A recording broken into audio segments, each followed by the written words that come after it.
Well, it looks like the Packers have made their decision. I I really don't know how to feel about this. Like part of me feels like I understand why the Packers had to do it, but at the same time, he's also a great player. All right, so obviously, as you can see from my screen here, the Packers have officially released Jaire Alexander. And this was this morning. And I know it's crazy that I'm recording this extremely late. I was debating whether or not I was gonna make this video or I should post this up on social media or something, but I'm very, very late to make that decision there, of course, and I decided why not make a video about it. And man, I had a feeling this was coming. I feel like this was coming. I knew it was going to happen all the way. I mean, there were speculations throughout the offseason, even though it was a little bit annoying. And even though they're saying where that, oh, it looks like the Packers are on their way to letting Jaire go, even though they're trying to find different teams that they can trade away to. There is also moments where there's oh, wait, maybe there's progress. Maybe Jair is going to return. And then another week, there's going to be oh, wait, yep, looks like Jair is going to be gone from the Packers. And then another week, oh, wait, Jair's out there welcoming players in the draft. He's talking with the teammates on the Packers. Oh, maybe there's something there. Another week, oh, it looks like he's going to be gone. Another week, oh, wait, he's going to be staying for the Packers potentially. And then there's the draft, right? We didn't draft a cornerback until the 7th round. And I thought that when the Packers drafted only one cornerback, which is the 7th round, I was like, oh, wait, maybe there's some progress going on between the Packers and Jaire Alexander. It looks like things are trending up to the right direction, I guess. That Jaire could potentially be staying for the Packers. And boom. Just like that.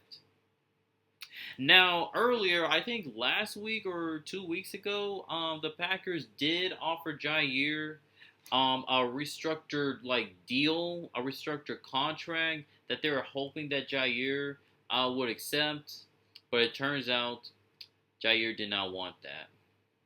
He did not want to take that pay cut there at all. Now, I don't blame him because obviously the way that he plays there on the football field, he definitely showed that he plays like an elite cornerback.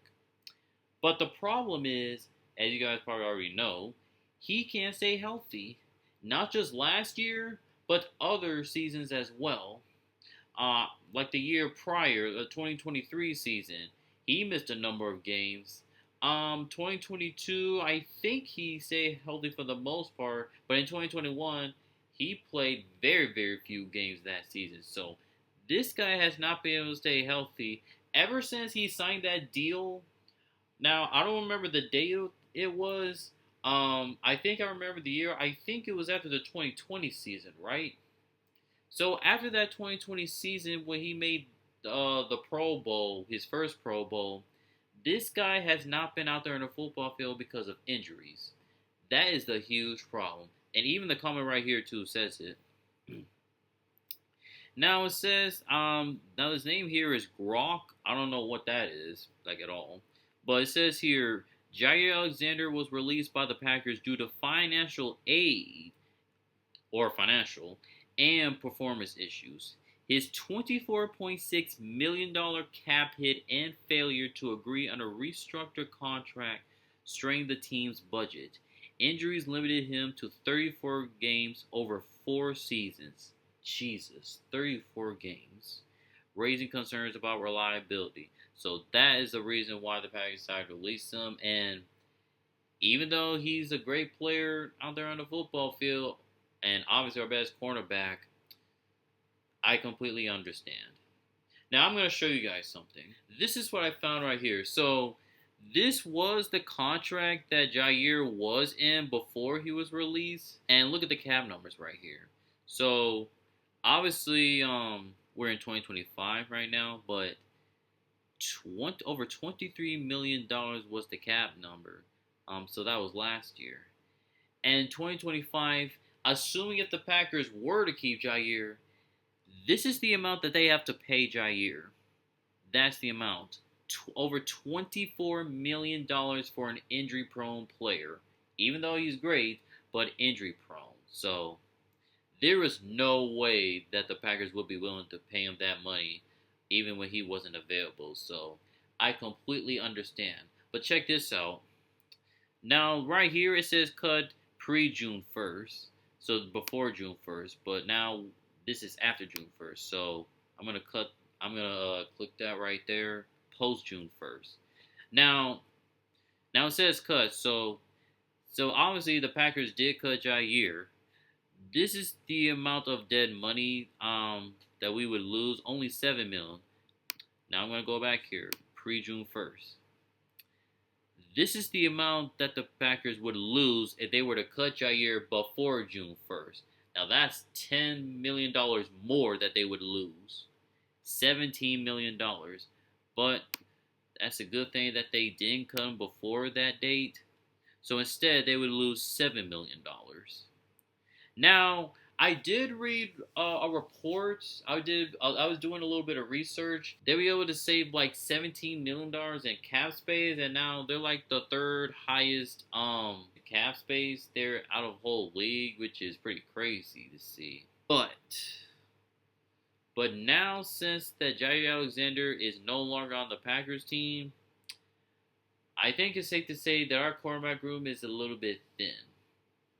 Now, if you guys remember, the safety room was a weakness before last season, and our safety room was a bit of a question mark, right? They were able to address that before the 2024 season by getting Xavier McKinney, who turned out to be an elite safety. And we got Evan Williams, we got Javon Bullard. Now, Javon Bullard didn't play much at safety. He played more in the slot cornerback. But Evan Williams was a dog this past season. He was a dog. So the Packers did an absolute great job for addressing that safety room. Now, although it probably might be a little bit too late to address the entire cornerback room for this upcoming season, but I'm pretty sure that's going to be the main focus after the 2025 season is off the books. So I would assume that's what they're going to do. But for right now, it's going to be the 2025 season. Now, he is definitely going to be missed.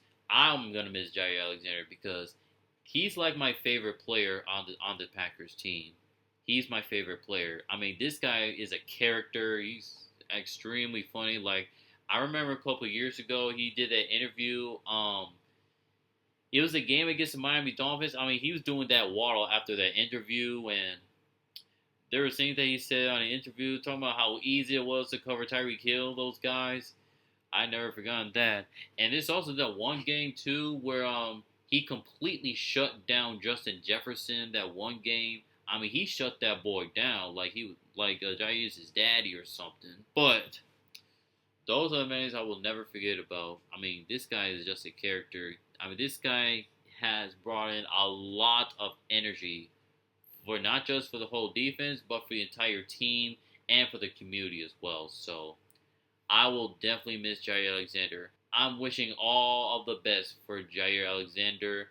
I'm definitely hoping for all good things there for Jaire. But I swear, if he goes to the Minnesota Vikings, man, this could be Aaron Jones all over again.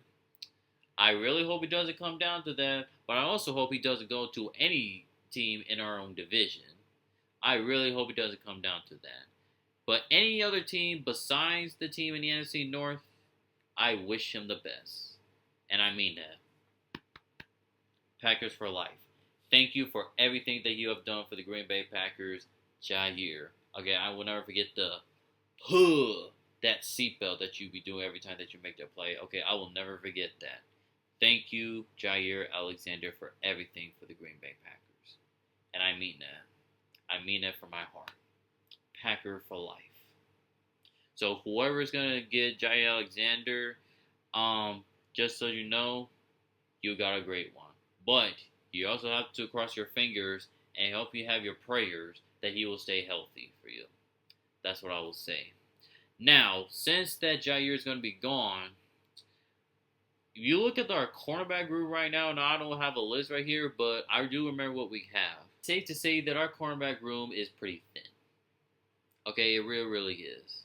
Now, even though we got a top 10 defense, even without Jaire playing throughout most of the season, I'm still not feeling very, very confident with what we have on our roster right now. So, Keyshawn Nixon, you guys know him, right? Obviously an all-pro kick returner, and I think he returned punts there as well. He's going to be the number one quarterback now. Like, are we for real? Keyshawn Nixon, our number one cornerback? You're going to risk our kickoff returner and put him as your number one cornerback? Now, I think he's going to do better as a cornerback because he did said that he's going to be focusing more on play as cornerback. So I do believe that he's going to be playing better. But that's your best cornerback. Your best in the league. Where you have a number of elite cornerbacks right now in the league where you got, obviously, Patrick Surtain and Sauce Gardner and Trent McDuffie, Marlon Humphreys, and all these great number one cornerbacks. Now, I'm sure the Packers are going to be addressing, probably trying to replace Jaire Alexander. But assuming if they don't, you really have that much faith in Keyshawn Nixon? Like, is that the guy you're expecting to cover Justin Jefferson in your own division? I mean, that's the guy you're expecting to cover Amon-Ra St. Brown in your own division? And even the Bears, they got the Rome Odunze dude and DJ Moore. You really think that Keyshawn Nixon is going to keep these guys in check in front of him? Good luck with that. You also have Carrington Valentine. Now, he's encouraging to me, but I need to see a little bit more from him because I'm not sure if I'm buying into Carrington Valentine there yet. Now, they signed Nate Hubbs as well. They picked him up formerly of the Vegas Raiders, so obviously now you got two cornerbacks from the Raiders. It's pretty interesting. Now, I heard he can play the outside, and he also played in the slot as well. And I heard he does a pretty solid job. I guess he's an upgrade to Eric Stokes. But I heard that he's an injury-prone player too, like Jaire Alexander. You also have Javon Bowie. He can also play in the slot there too if they want to. But you have those guys in there as well. Kalen King, obviously he didn't play at all. Mitchell Robinson, he drafted in the 7th round. What's he going to be like? I don't know. He's like a depth piece. I mean, there are so many question marks here on this cornerback room that I don't know if I can buy into any of them. Now, I guess we have to see once the game comes by, and maybe Jeff Hafley is going to help them become better players. But right now, this cornerback room is a weakness now for this team. And if we really, really want to get to the Super Bowl, our cornerbacks, and hopefully we can find a replacement for Jaire, but if we don't, these cornerbacks have to come to play. They really have to come to play because if they don't, it depends on how the pass rush looks. All right, it just depends on how the pass rush looks. If our pass rush does better, that would benefit our secondary. I mean, not just the cornerback, but our safety as well, even though the safeties are very, very good. But it will definitely benefit the entire secondary if the pass rush comes through. But the cornerback room is still a weakness here for this team, and I hope it turns out to be very, very good in the future. So, yeah, that's my reaction for the Jaire Alexander release. Again, I'm hoping everything for the best for Jaire Alexander. And I guess we'll see what happens with this cornerback room in the future. But until next time, this is Cam Chillin, and I am signing off. Peace.